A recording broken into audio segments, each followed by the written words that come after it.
जंग का 23वां दिन है। अमेरिकी राष्ट्रपति ट्रंप ने ईरान को कड़ी चेतावनी फेर दी है। उन्होंने कहा है कि अगर 48 घंटे के भीतर स्ट्रेट ऑफ हॉर्मुज को पूरी तरह नहीं खोला गया तो अमेरिका ईरान के पावर प्लांट पर हमला करेगा। वहीं ईरान ने भी चेतावनी दी है कि अगर उसके पावर प्लांट को आप निशाना बनाते हैं तो वो मिडल ईस्ट में अमेरिका और इजराइल से जुड़े सभी ऊर्जा ढांचों पर हमला करेगा।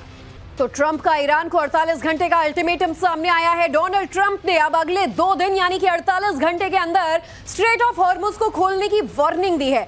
हॉर्मुज स्ट्रेट को बिना किसी खतरे के खोलने की धमकी दी है और कहा है कि अगर ईरान इसे नहीं खोलता है तो बहुत बड़ा हमला होगा। ईरान के पावर प्लांट्स को हम मिटा देंगे। वहीं हमले की शुरुआत सबसे बड़े पावर प्लांट से किया जाएगा। तो डोनाल्ड ट्रंप का एक बड़ा बयान सामने आया है और एक तरीके से सीधी धमकी ईरान को डोनाल्ड ट्रंप ने दी है और कहा है कि 48 घंटे के अंदर स्ट्रेट ऑफ हॉर्मुज को खोल दिया जाए। देखिए, पहले ही समुद्र में उनके पहले जो सैनिक हैं 2500 की संख्या में वो तैनात किए गए हैं और इसके बाद अब डोनाल्ड ट्रंप की इस तरह की चेतावनी सामने आती है और अगर 48 घंटे में हॉर्मुज स्ट्रेट नहीं खोला जाता तो फिर बड़े हमले की चेतावनी डोनाल्ड ट्रंप ने दी है और जो तमाम बड़े पावर प्लांट्स हैं वहां सीधा हमला किया जाएगा, ये कहना है डोनाल्ड ट्रंप का।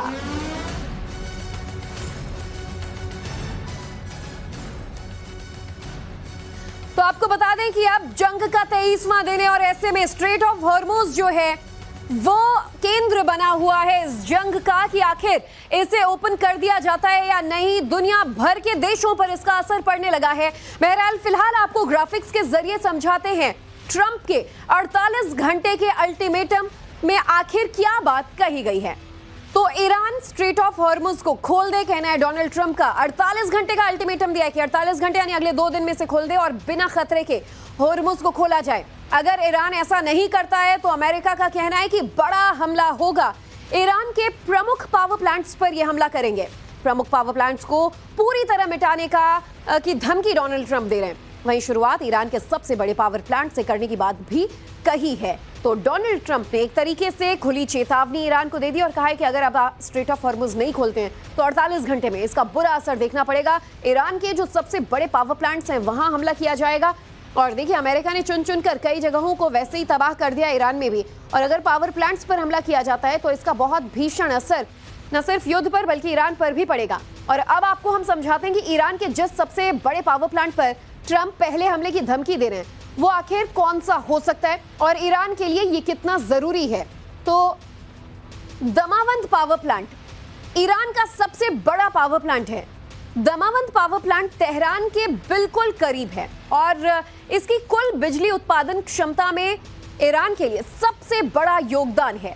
वहीं ईरान की कुल बिजली उत्पादन क्षमता करीब 90 से 92 गीगावाट है और इसमें लगभग 2.8 गीगावाट ऊर्जा दमावंद प्लांट में ही पैदा होती है।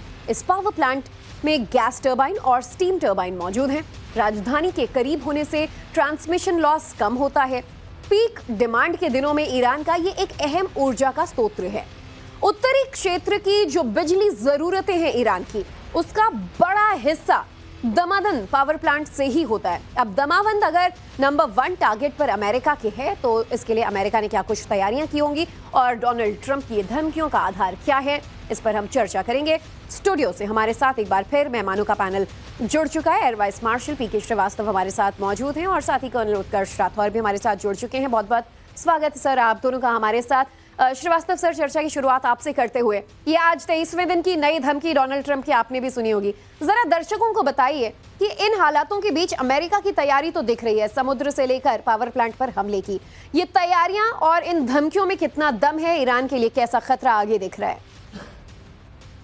ज्योति, ये जो बात हो रही है कि अब जो इलेक्ट्रिकल इंफ्रास्ट्रक्चर है या इंडस्ट्रियल इंफ्रास्ट्रक्चर है उसको हम नष्ट करेंगे, ये अपने आप में एक बहुत चिंता वाला विषय है।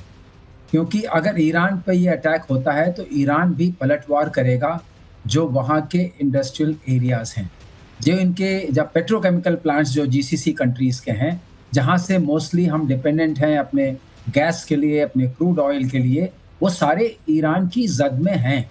अगर उनके ऊपर हमला हुआ, और बहुत बड़े होते हैं, बहुत वल्नरेबल होते हैं, वहाँ के जो स्टोरेज टैंक्स हैं, जो प्रेशराइज गैस पाइपलाइंस हैं, उनका बहुत बड़ा नेटवर्क होता है, ओवरग्राउंड नेटवर्क होता है, और अगर उसके ऊपर हमला होता है तो एक तरीके से और त्रासदी बढ़ जाएगी जो अभी स्ट्रेट ऑफ हॉर्मुज की वजह से है, और वो बहुत लंबे समय तक चलेगी। तो ये एक धमकी है कि इसको कार्यान्वित करेंगे, और अगर इसको कार्यान्वित करते हैं तो अपने आप में एक लेवरेज है ट्रंप के पास, मगर इस लेवरेज का कितना उपयोग कर पाएंगे और इसको करना कितना सार्थक होगा, ये अपने आप में एक सोच का विषय है।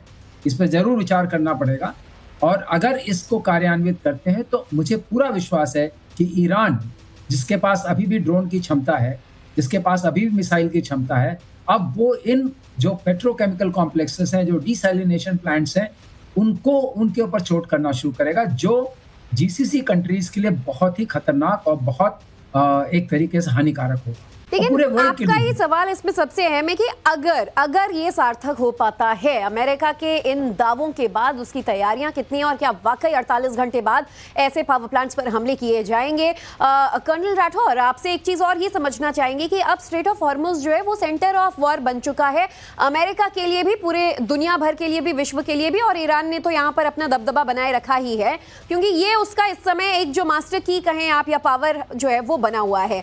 कहीं ना कहीं इस धमकी के जरिए क्या डोनाल्ड ट्रंप की एक खींच, एक बौखलाहट भी सामने आ रही है कि स्ट्रेट ऑफ हॉर्मुज से अमेरिका पर भी तगड़ा असर तो पड़ रहा है? देखिए, स्ट्रेट ऑफ हॉर्मुज अगर नहीं होता तो अभी तक ईरान को लोगों ने खत्म कर देना था।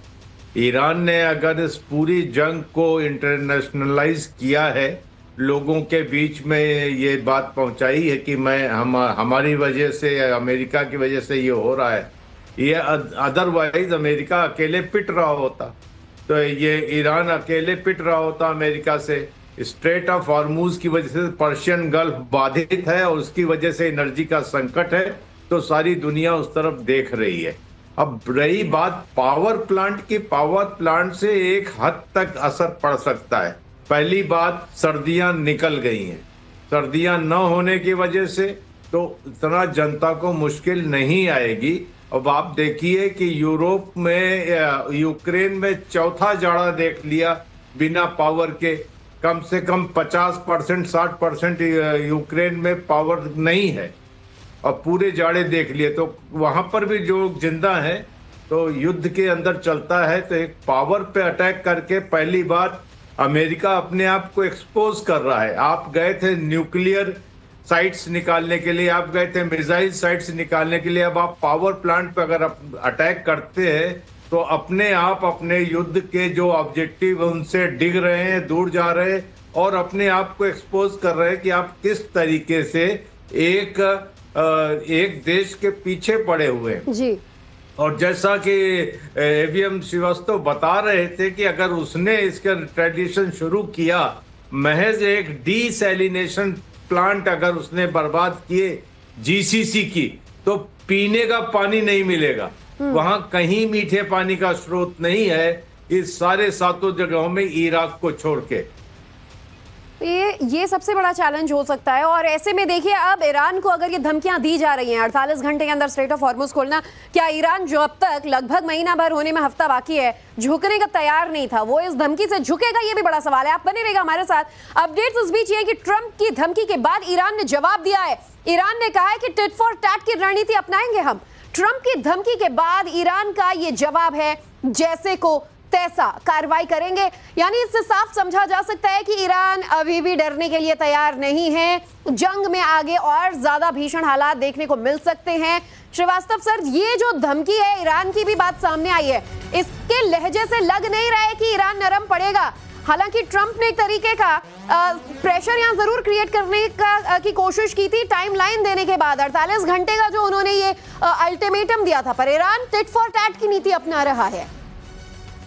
इसमें कोई शक नहीं है कि ईरान के लिए ये अस्तित्व की लड़ाई है।